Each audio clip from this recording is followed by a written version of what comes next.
As a matter of fact, ito ang katotohanan eh. Baka Okay. hindi alam ng iba. Yeah. Ang totoo niyan, ito lang ang istasyon na sumuporta kay Bonget. Correct. And I would like to call him by first name kasi 7 buwan kami magkasama sa New York nung dinidinig yung kaso ng nanay niya, no? Grabe, no? Kaisa-isang istasyon na tumulong dito kay Marcos Jr. noong panahon ng kampanya. Pero ngayon mga kababayan, yung kaisa-isang istasyon na tumulong dito sa kandidatura niya, kahit konting simpatya lamang. Sa bagay, si VP Sara nga, di ba? Ayun, kumusta po kayo lahat dyan mga kababayan? Face reveal kagad, wala nang intro-intro. Ito na po mga kababayan. Sa mga nagre-request ng face reveal, ito na po yung pagmumukha ni PH Update. Sana masaya na po yung ating mga kababayan dyan na gustong makita yung ating pagmumukha. Ano, happy na? Ayun na nga mga kababayan, dito sa video na to, pag-uusapan natin itong naging interview nitong si Senator Jason sa talaga pong walang utang na loob itong si Marcos Jr. Sa lumabas na interview na to nitong si Sir Jason sa makikita po natin mga kababayan na ibang klase po talaga itong mga Marcos na to. Imagine, kaisa-isa po itong SMNI na to, ang istasyon na SMNI, sa nagtulak sa kanyang kandidatura noong nagdaang 2022 presidential election. Sila po ang nagbigay ng platform dito kay Marcos Jr. para mangampanya, para ikampanya itong si Marcos Jr. Ngayon, nung narinig po natin yung interview nitong si Marcos Jr. kaugnay dito sa mga kinahaharap na problema nitong si Pastor Apollo Kibuloy, mantakin yung sabihin nitong si Marcos Jr. na dumalo na lang siya kung wala siyang tinatago. Yung konting utang na loob, yung tipong magpaka-neutral na lang, sana siya yung sabihin niya na, ay, usapin yan sa Senado, no? Ano yan, sa kanila yan. Ngayon, kung gusto nilang imbitahin si Pastor Apollo Kibuloy, kaya Pastor Apollo Kibuloy yung kung dadalo o hindi dadalo. Yung tipong mga ganun na lang sanang statement, yung na lang, yung magpapaka-neutral na lang itong si Marcos Jr. Kaso ang dating pa po, doon sa interview niya, parang ginagatungan pa niya itong mga nangyayaring pagdinig sa Senado. Kaya parang totoo po yung sinasabi ng iilan na merong kinalaman ang Malacanang dito sa pagpapabagsak dito kay Pastor Apollo Kibuloy. Isipin nyo na lang po ito mga kababayan. Noong panahon ng eleksyon, noong 2022, itong GMA, ABS, at TV5, gustong imbitahin itong si Marcos Jr. sa mga presidential debate. Hindi po pumupunta si Marcos Jr. dahil ipapahiya lamang siya ng mga magtatanong sa kanya sa debate na kesyo walang pinag-aralan, na totoo naman. Yung pagiging weak leader niya, totoo rin po pala mga kababayan. No?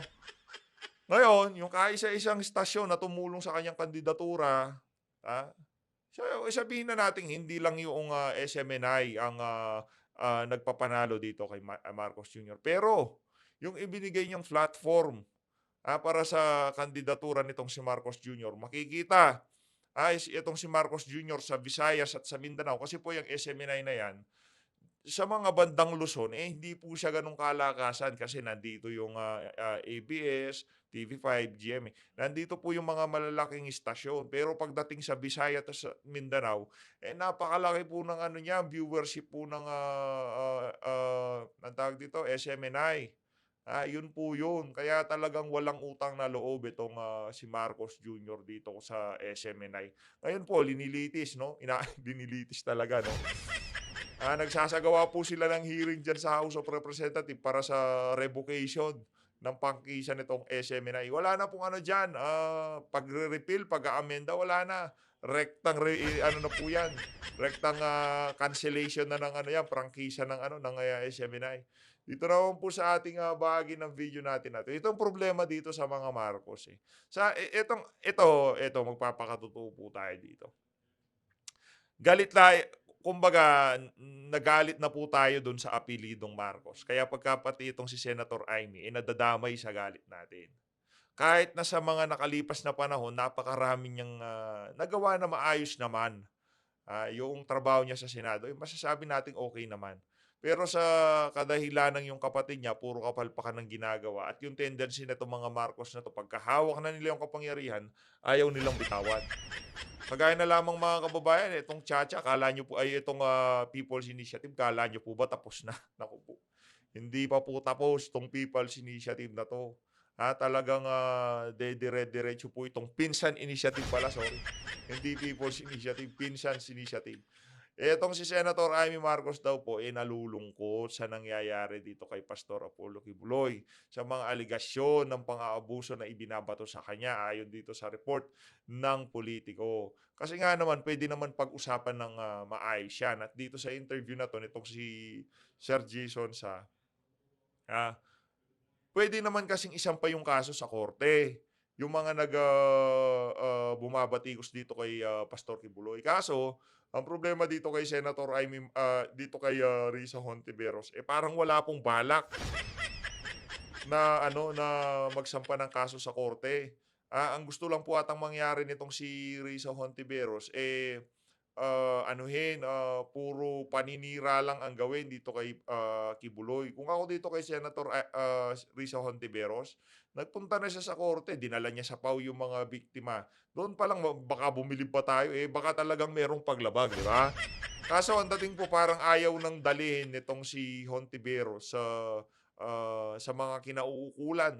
Ang mga aligasyon dito kay Pastor Apollo Kibuloy. Ang dating parang gusto niya lang mapag-usapan yan dyan sa Senado dahil nga naman unlimited yung pagsasalita niya dyan.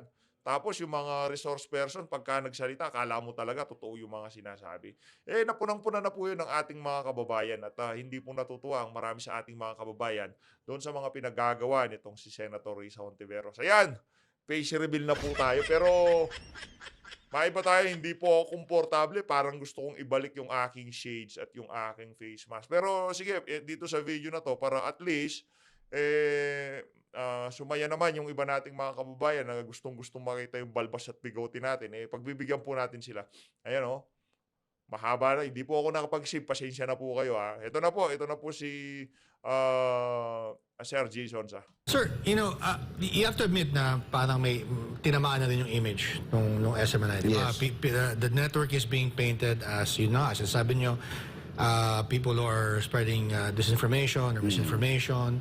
And of course, humantog na dun sa religious leader nung network, si Pastor Paul Kibuloy, na who's being charged with a number of crimes. But, from someone who's known him for a long time, and we were talking earlier kanina, you had all these Yes. plans, di ba? Ano ba, I mean, as the PR guy, ano ba yung image that you're trying to project for the network and of course Yes. for Pastor? We were preparing actually in the event na matapos yung 30 days. Okay. So we've started retraining, retooling our staff from engineering to production to news and public affairs. We were conducting seminars, workshop, tapos inahanda na rin namin pati yung pagbabago ng mga sets, Sure. and the introduction of new programs. Unfortunately nga, dumating yung cease and desist because, let's face it, the franchise which was granted to SMNI, to Suarasug, is for a commercial TV stations. Right.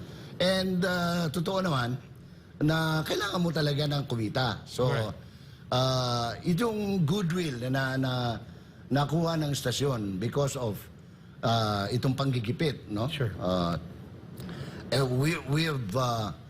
We have gathered so much goodwill. Yeah. So yun ang gusto namin sanang Ngayon, with respect to anong tawag nito, to Pastor Kibuloy, ang palagi naman ang hamon niya, sabi niya, ako naman, Jay, sabi niya, if they file the case, iharapin namin sa korte.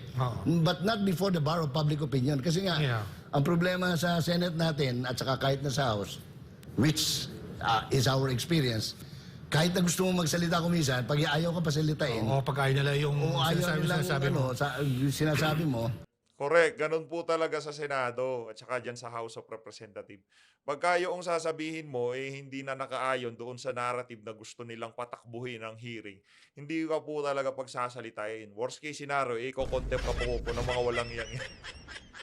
They retain you. Wala. So, yun nga, ang maganda lang, because after all the issues that were brought out against the good pastor, lumabas din yung mga yung series of pagpapatuto na hindi naman totoo yung akusasyon, no? So, kaya ang hamon, sige, kung meron pa kayong gusto, di isampan nyo na sa korte. So, but how are you going about because this is a PR issue that you're handling with, may mga abogado naman, di ba? Yeah. So, parang, what's the effort to parang, I suppose, salvage the image of the network, or maybe, as you said, parang palakihin pa, building on some of that goodwill na earn over the years? Ngayon, ang inaano namin ngayon, number one, we want a people's participation na. Hindi na lang namin to laban. Laban na ng Pilipino. Kaya we are asking our televiewers and those who are likely-minded, no? Okay. To write their congressman, their senators, and tell them to stop the shenanigans. I mean, para sa akin, kalokohan ito Shenanigans talaga. Oo, so... Mga kababayan, tumindig na po kayo, lalo na yung mga kababayan nating sa parte ng Visayas at Mindanao. Yung mga representative nyo, yung mga congressman nyo, sulatan nyo na po, no? Magsama na po tayo dito sa usapin na to. And when we started calling their attention, simula kagabi, sunod-sunod na. So sabi namin, wag na sa amin ipadala. Ipadala nyo sa mga congressman ninyo, sa mga distrito ninyo, sa mga party list ninyo, para malaman itong mga taong ito na hintuan na itong kalokohan ito. No, it's not good for democracy, it's not good for the Philippines. Sir J, baka hinihintay po nila naghihintay po sila ng mga panibagong manifesto. Baka hinihintay nila yung panibagong manifesto na manggagaling sa mga PME graduates. Ang inaano nila, we're not anti-government. As a matter of fact, That's an interesting point, because I've heard many times both former President Duterte and even Pastor Kibuloy saying that they're not against President Marcos. No. As a matter of fact, ito ang katotohanan eh. Baka hindi alam ng iba. Yeah. Ang totoo niyan, ito lang ang istasyon na sumuporta kay Bonget. Correct. And I would like to call him by first name kasi 7 buwan kami magkasama sa New York nung dinidinig yung kaso ng nanay niya, no? Grabe, no? Kaisa-isang istasyon na tumulong dito kay Marcos Jr. noong panahon ng kampanya. Pero ngayon, mga kababayan, yung kaisa-isang istasyon na tumulong dito sa kandidatura niya, kahit konting simpatya lamang. Sa bagay, si VP Sara nga, di ba? Iniwan nga sa ere, ito pa kayang SMNI. Yung mga vlogger, iniwan din. Ito pa kayang SMNI. Walang nga po talaga itong administrasyon na to. Sa federal court, no? Walang ibang tumulong sa kanya. At no expense, Clint. Yeah. Grabe. No out of pocket from Partido Federal or from the Marcoses. Ako personally, kaya nga, ako sinisisi ng ibang tao, ikaw kasi kinampanya mo, you gave them the biggest audience outside of Metro Manila. Correct. We stopped the traffic for 8 hours in Davao del Sur. Wow. When they campaigned, no? And it took us more than 2 weeks to prepare the entire grounds. Wala na kami tulog doon. Pero, kaya nga, sabi ko nga sa kanila, hindi tayo magkalaban dito. Yeah. Magkakampi tayo kasi ang main objective talaga ng SMNI is nation building. Yeah. Kaya nga natin nilalabanan yung mga communist terrorist group kasi sila yung sinisira. Kaya natin nilalabanan yung mga corrupt, ini-expose natin, ni-report natin, kasi gusto natin maging matino ang takbo. Yun ang tulong na magagawa natin kay Mr. Marcos, kay President Marcos. But what do you make out of that, di ba, sinulatan daw, or I think had written to Malacanang, as far as I know, I mean, you may have heard kung may response na, pero parang ang dinig ko, I'm not sure kung meron or wala. The fact na parang hindi pa inaksyonan, I mean, what do you make out of that? Kasi kuwan yan process pa rin yun. Doon sa MTRCB, pagka meron silang desisyon, pwede kang mag-MR sa kanila, no, as a board.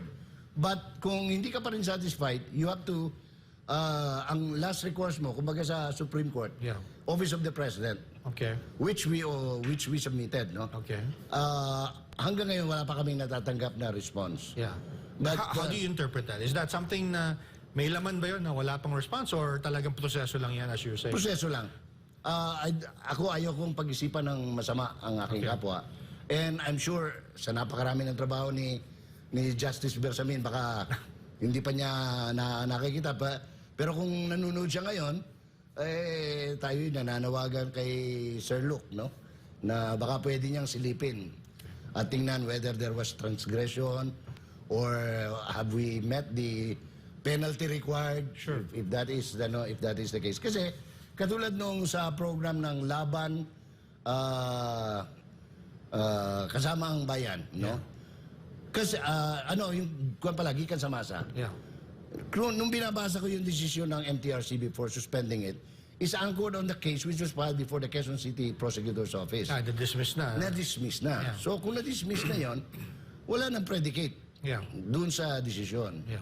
So kaya ako hopeful na knowing how judicious the former Chief Justice, baka makita niya yung konting pagkakamali ng mga tao nila doon sa anong pangalan nito. Yeah, but how committed are you in this campaign? Kasi it's interesting that kanina you were recalling, no, this is not new because matindi pa nga pinagdaanan nyo during martial law years, di ba na ano? Do you feel the same commitment Yes. now na ano? How far will you go? I mean, malaki daw bayad sa'yo, but how far, I mean, personally, would you commit Alam mo, to... nakakatuwa yung bayad na yan mabuti binanggit mo. Totoo ba yan? 1 million daw a month? Actually, ang sasagot ko sana, pero baka ang ikinatatakot ko lang, baka mamaya mapikunan naman sila, Okay. sila mga congressman. Ang sagot ko sana noon, nung tinatanong ko magkano, sinabi ko naman, it's already in the contract eh. Yeah. I could have answered, don't worry Mr. Chairman, it is less than 1/2% of the total travel expense budget of the House. Ibang klase. Kung sinabi yun itong si Sir Jason sa baka na-contempt din siya. Mapipikon yung ba ngayon? Baka ikaw yung na-contempt. Oo, baka ako na-contempt. It's that one. Ang usapan kasi doon is, kumbaga parang acceptance. Sure. So, yun. Si JJ Suarez, anak ni Danny, Yeah. na kaibigan namin ng daddy mo. Okay. Kulit ng kulit. I saw that. Ewan ko kung tama yung dinig niya, pero ang alam ko sinagot ko, maybe baka mali ang dinig nila, Yeah. is 1 million for a month. Okay. Kasi yung first month lang yon. I see. So ang dinig naman ng iba, 1 million a month. Okay. So sabi ko, ang laki naman. Pero how committed are you? I mean, parang hinambing mo kasi kanina sa martial law na kung darating tayo sa papakulong, handa. Pero I mean, do you feel the same way? Na, Yes. That's an incredible comparison to make. Sabi ko nga tinayaan namin to nung martial law. Oo. Ang babata pa namin noon, nung Yeah. maliliit pa yung anak ko. Yeah. Ngayon, tapos na yung mga anak ko. I have a lawyer, an accountant, an economist. Kaya na lang mabuhay. Pwede Galing, siguro- no? Wala ka naintindihan. Wala na ako intindihin. Pero do you feel pressure? Is there an effort to intimidate you? Ano bang... Wala naman. Ano lang? Wala naman. Personally, wala. Except for yung pagka nag-post ako sa page ko, yeah. they would send about 200 trolls. Wow. Same yung mga text. Pati po atin dito sa PH Update, inaano rin po tayo ng mga trolls. Pero wala lang naman po yan. No? Pagka wala ng pondo yung mga yan, mananahimik na yung mga yan. Hindi naman po hindi naman po nila kayang i-sustain ng ganyang yung mga trolls na yan habang buhay. Baka nga pagka dumating yung oras, yung pa mga trolls na yun ang maglalaglag sa kanila eh. Ng kanilang ano. Pero sabi ko, okay naman. Kasama sa laban yan eh. Yeah. Correct. Pero ako, nananalig pa rin sa kabutihan ng tao. Yeah. I am still hopeful that the members of the House Yeah. would come to their senses Yeah. and think more doon sa... Hindi nakakaganda ito sa bansa eh. Yeah. Kasi ngayon, napipigilan nila. Oo. But eventually, katulad nung nakaraan, nung at the onset of martial law, the international media will get hold of this. They can only pay so much. Alam mo naman yung PR sa Amerika, Yeah. when you stop paying them, they start writing the truth. So, Yun it's lang. going to be very expensive for them to sustain it. But ako nga, sabi ko nga, I know most of these congressmen except for the new ones and those who belong to the Makabayan Bloc. Mga matitinong tao ito. Yeah. Sila Gas Tambunting, As you said, sila inalak Johnny mo pa. Pimentel, oo. Yeah. I'm confident.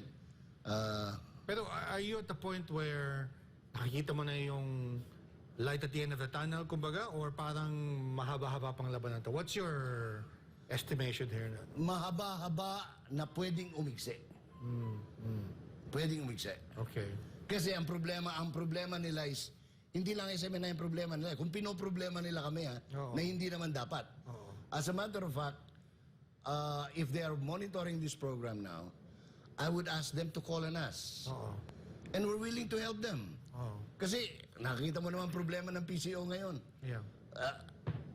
Napakaraming assistant secretary, walang matinong communications from the office of the president. Yeah. I'm even willing to give them free workshop Oo. pro bono. Oo. Para lang gumanda yung image nila. Kasi at the rate things are going, andyan may pulburon ka, may kung anong masisira at masisira presidente. Well, how much worse can it get for the network? Ano bang tingin mo? I mean, kasi suspended na, naging indefinite, right? Tapos meron pang hearings pa sa House ngayon about the franchise itself. Revocation, no? How worse can it get? Paano pang pwede na lang tingin mong pwedeng iba to sa network? Sa network? Na kailangan paghandaan, tingin mo? Wala na Kasi when you indefinite na yung suspension Yeah. Now, ang dapat nilang paghandaan if the Supreme Court will reverse their action. Kahiyan yun.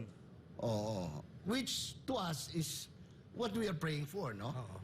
Na sana dumating yung ako nga hindi ko na nga iniisip yun Oo. Ayoko nang dumating doon sa kasi ang laking kahiyan pag naano sila ng Supreme Court. Na-reverse, yeah. Kasi katulad nung if you remember the case of Parmali, Yeah. yung kinaong, Oo. di ba? Yes. Ang sama noon, yung sasabihan ka ng Supreme Court, uy, Yeah. magagaling na mga senador, humabuso kayo. Yeah. Oh, di ba? Pangit Yeah. Kaya ako, I am appealing to the senses of the distinguished gentlemen of the House of Representatives to Time mo contempt, ha? Oo. na pag-aralan nila. Unang-una, I know pag nandyan tayo sa mismong kwarto, Sure. talagang yung bragadosyo ninyo nandyan, ano? Political theater. Oo, theater yan okay lang yan, tanggap namin yan. Kahit na magtaas kami na kamay, hindi kami tinatawag, okay lang yun. But, may hantungan ng lahat. Yeah. At huwag niyong antayin na Dumating nun sa... dumating yung point na dadaan kayo sa tapat ninyo. Remember, you're up for re-election, most of you. If not you, your wife, or your mistresses, no? Yeah. Or your sons and daughters. Malapit na yun October na yung filing ng certificate of Malapit na candidacy. po, malapit na yun. Baka mag-boomerang yan sa inyo. Kasi ang palaging iniisip ang reality kasi, di ba? Ang iniisip, yung mga senador, medyo sila dahil national ang kanilang Sure. Pero ang congressman, iniisip lang, kahit ano pa sabihin nyo sa amin, kahit sabihin nyo pang ang dami-dami namin kaso sa ombudsman, sa Sandigan Bayan, kami pa rin ang hari sa aming distrito. Nangyayari yan Look at the Hosons, di ba? Look at the mga pamilyang biglang nawala. May hantungan. May hantungan talaga yan. Kaya kahit na sinasabi nitong mga congressman na to na kaya namin yan, madali lang yan, di ba? Darating ang panahon itong mga mayayabang na congressman na to, mawawala din kayo sa mga pwesto nyo. Maraming salamat po. Mag-ingat po kayo lahat. God with the glory. Hasta la vista, baby. Ano mga kababayan? May face mask o ganito na lang? Alin po ba mas okay para sa inyo? Nahiya po kasi ako. Meron po akong takot sa camera. Nakakahiya, oh.